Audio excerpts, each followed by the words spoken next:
I'm convinced that if Michelangelo were alive today, he would be an even bigger celebrity than he already is. I mean, the guy was an absolute greatest of all time. Legend has it that when God gave him the assignment to paint the ceiling of the Sistine Chapel, he threw him for a loop. And you know what? He finished it in just 4 months.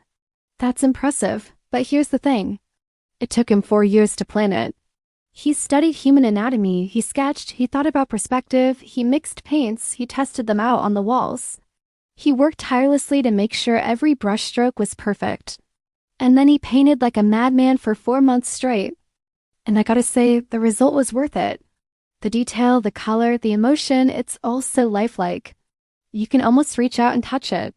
When you look up at the ceiling of the Sistine Chapel, it's hard to believe that one man could have painted it all.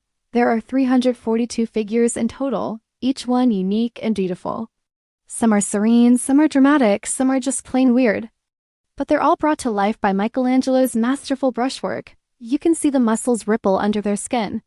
You can feel the wind ruffling their hair. You can almost hear them breathing. But it wasn't just the painting that made Michelangelo a legend. It was also how he dealt with the haters.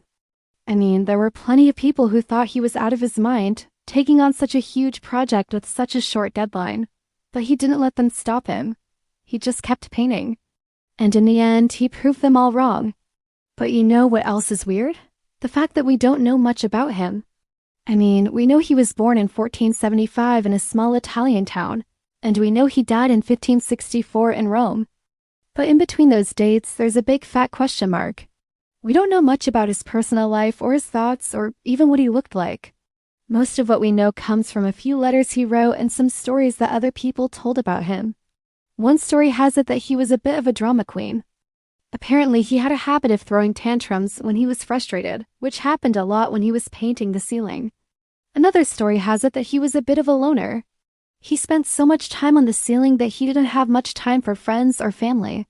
In fact, he became so obsessed with his work that he stopped eating and drinking and even sleeping. He would lie down on a cot and stare at the ceiling as if it were already finished. Now, whether these stories are true or not, they've made Michelangelo seem a bit inhuman, like a tortured artist who suffered for his work. But I think that's a bit unfair. I mean, he was a genius, sure, but he was also a normal human being with normal human needs and desires. He just happened to be really, really good at painting.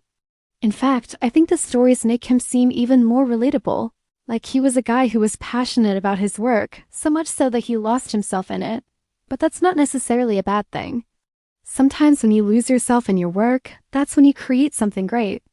If Michelangelo were alive today, he would be one of those artists who gets so absorbed in his work that he forgets to take breaks. He'd be the kind of guy who would finish a project and then burn out and have to take a year off to recharge. And I think that's okay. I think it's part of being an artist. It's the price you pay for creating something beautiful. So the next time you're looking up at the ceiling of the Sistine Chapel, remember that it took more than just talent to create those masterpieces.